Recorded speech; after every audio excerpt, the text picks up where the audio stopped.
The guy with the case has run off. We're now with the case. It's blood. We're convinced it's blood. It is the story of the suitcases dumped on one of Britain's most famous bridges, with blood seeping out and a man on the run. A shocking start, and it would get darker and darker. This is what Alfonso did. He set up cameras in his house and he filmed himself having sex, and this time he was having sex with his killer, and it was all there. As he waits for sentencing for double murder, let's hear how police track down the man responsible, and a warning, you might find some of the details upsetting. This is what you need to know. Robert Murphy is a correspondent at ITV West Country. Rob, thank you so much for joining me. Tell me, first of all, when did you first hear that something had happened on Clifton Suspension Bridge? Late morning, lunchtime-ish, we heard this incredible rumour, and it was nothing more than that, about there being body parts in a suitcase on the Clifton Suspension Bridge. What was clear was the suspension bridge was closed, which sometimes happens. But there was a forensics tent, and then when we started making calls to some of our contacts, usually we would be steered away from that quite quickly. Yeah. That was wrong if it was that sort of insane talk, but we weren't. And so at that moment we knew, oh my God, this is the most gruesome and staggering story that we could have imagined. Yeah. By that point, a manhunt was already underway, wasn't it? This was the 999 call that was actually made the previous night. Let's have a listen. Emergency location. Clifton Suspension Bridge. What's the emergency? Right. We're going to need some police up here quite urgently, I think.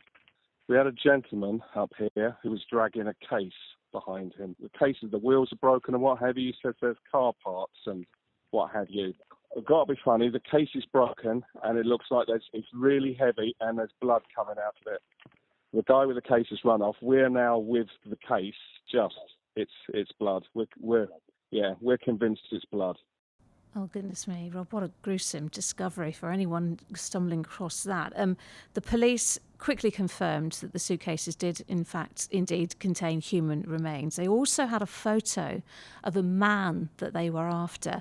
How did they even get that? Where did it come from? Yeah, so there were a few people who saw this man. He was a guy described as a black man wearing black who'd been pulling two suitcases, struggling with them across the bridge.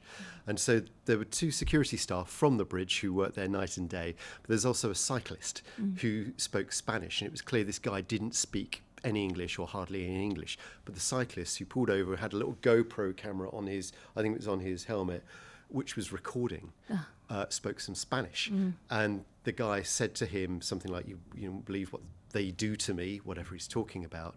And the guy with the suitcases ran off. He ran off in towards the North Somerset side of the bridge.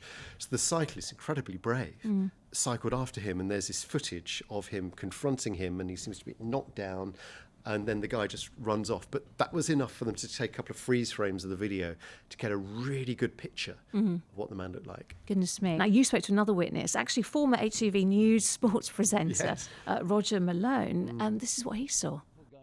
This big guy is trying to drag a huge suitcase across here, and he couldn't pick it up. It was so heavy, and a couple of people were helping him get it across. And my son, he likes to talk to people. He said, "Hello, mate." He said, "What have you got in there? That's heavy, isn't it? You're dragging that across. What have you got in there? A body?" Oh, goodness. I can't believe he actually said that. Little did he know. There was another witness who come forward with some vital information as well. What was that? There was a phone call quite quickly in the opening hours of the investigation from somebody who lived just near the spot where that video was taken, where that interview was taken. They'd seen a man being dropped off by the suspension bridge in a red van. And two suitcases, he pulled two really heavy suitcases out. And police said they described this as a golden nugget. They said if it had been a white van, they'd have really struggled because it was a more distinctive red van. Yeah. They were able to sort of back time the CCTV and then work out where it come from, where it was going to. So because just the colour, just because of the nature of the colour, was enough for them to give a lead, and they were able to get a number plate, and then they could find the owner of the van, who had indeed picked up this man from a flat in Scots Road in Shepherd's Bush, and cash in hand, he was a man with a van, completely oblivious to what was going on. And remarkably, the address matched one that was found on the suitcase. Yeah. But police didn't search it straight away, did they? Why? No, they didn't. So, I mean, in hindsight, you could say, well, it's an obvious thing to do. Look at the property, look at the flat.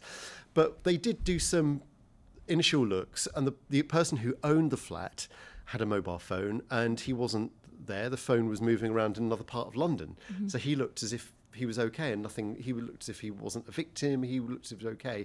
And they had other leads. It was clear that the man was running around Bristol, so Bristol to them was the focal point of the search. Yeah. So that's why there was a delay in going into the Scots Road, Shepherd's Bush. Yeah, it's very interesting you say that Bristol was a focal point, because it was also, I was on ITV London as well, and it was kind of a London story because of that link to the address in Shepherd's Bush as well. But eventually the police did go in, and what did they find? It was absolutely horrific. And, you know, I don't know what emergency services get paid. But, you know, they don't. Yeah. It's not enough for what they found there. So it was clear in the suitcase they found out, they knew they had two men because they had two torsos and some limbs that were folded up. And they found the rest of the bodies in the Scots Road property. It was clear there had been a newly purchased chest freezer that had been rammed into a doorway, and the other remains of the victims were in there. Now, what a incredibly grim discovery. And as you say, first responders, I mean, no one should have to do that. So, Rob, who were the victims? What more did police find out? Yeah, so there were a couple. They were in a common law marriage. There was Paul Longworth, who was in his early 70s, who had retired and was known as very easygoing, and his partner, Albert Alfonso, who was about a decade younger, 62.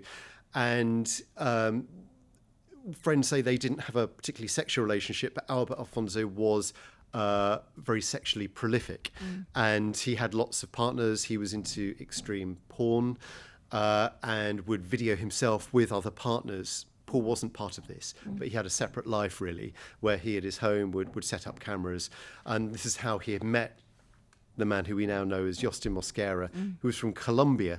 He'd met this porn actor over these websites, and they'd originally invited him over in 2024, then they'd gone out to see him in Colombia, and this was a return trip for Mosquera back. And obviously he went on trial, you were at the trial. What more did we find out about Mosquera?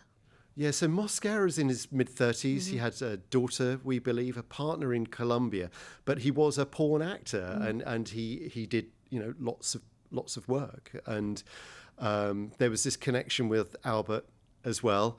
Albert, the trial also heard from another man, a man who also had a relationship with Albert, who claimed at one point to have been date raped by the victim, by Albert, and had a sexual relationship just before the death between Albert, Mosquera, and himself too. So there's lots going on here, lots going on, and a lot for the police when they're putting this case together to work out who's who and quite what's happening. And all this was felt relevant as evidence in the case. To build a picture of what the victim's life was like and of what the killer's life was like. It's all, you know, it's dark stuff, but it's important for the police to try and present the story of the case to the jury for people to understand that this was how they led their lives. Of course, that's how the prosecution will build its case. Reporting from court, you, all the press, the jurors, would have all seen some crucial footage, which was of the murder itself.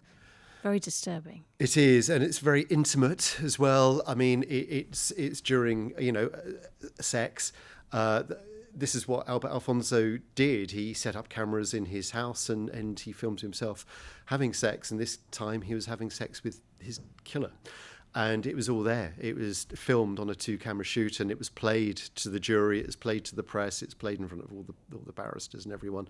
And, you know, if you remember the press, chances are you will have seen some pretty horrific stuff in the past, but the jurors, you know, they've just come off the street and they're expected to watch this, and they have to watch it to know what was going through his mind at the time. Was it an accident that had gone wrong, or did he actually intend to kill? And that was the purpose of showing this very difficult and intimate and awful footage. I mean, it's been difficult to report on this case for those very reasons, that it is incredibly graphic, and we have to kind of pick and choose what we reveal to the public.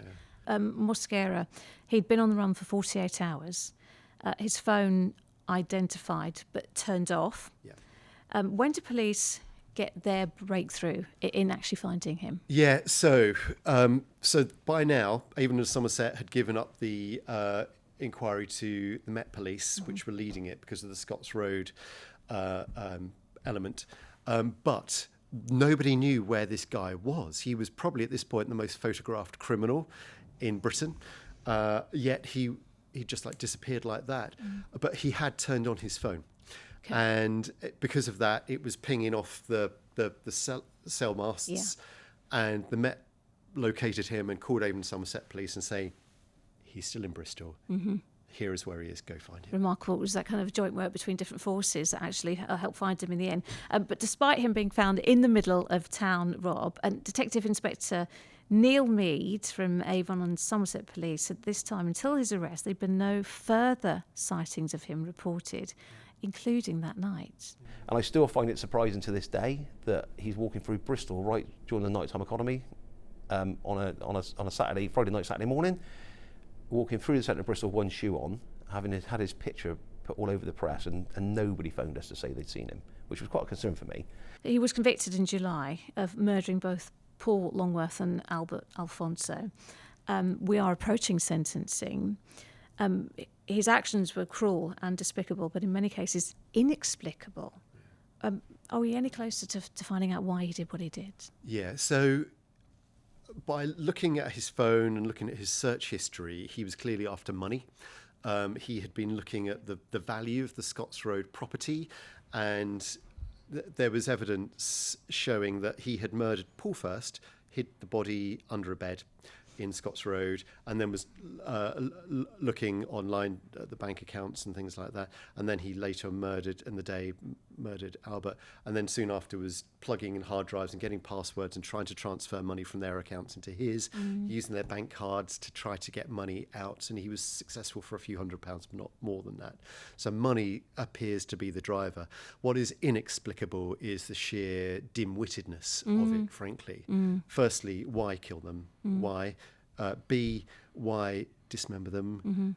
C, why then put them in suitcases and hire a man with a van, take them to a city you've never been to before in your life, don't have a clue where it is? Why not? And he had a return ticket to Colombia. Why not just leave them in the flat, jump on a plane, back home? Extradition treaties are a bit dodgy, tricky. You could get away with this, and he chose not to. So it is, I mean, what he did is, as you said, inexplicable. And we're expecting a pretty hefty sentence given the circumstances of his crimes. It's a life sentence. It's difficult to say at the moment what it'll be. I mean, if it's not a hospital order, it will be a high end. I mean, it'll be a life sentence, whatever. But there are so many factors here, aggravating factors, sexual element. The victims were vulnerable. He used knives. All of that will stack right up. I mean, it might even be a whole life order. So many aggravating factors. And Rob, in all your time as a correspondent on these kind of crime beats, these stories. Have you experienced anything like that? No, it's so out there. It's so bloody. It's so gruesome. It's so awful. It's a tough thing, and your heart goes out, of course, to the victims, but of course to the jurors as well. Yes. The people who've investigated. And it's worth saying that we have spared our listeners and our viewers much of the gory details in this case. But Rob, fascinating talking to you. Thank you so much. Just to let you know that you can watch Robert's documentary about the catching of Yostin Mosquera on YouTube. We'll put a link in the show notes. Until our next quick briefing, thank you for joining us.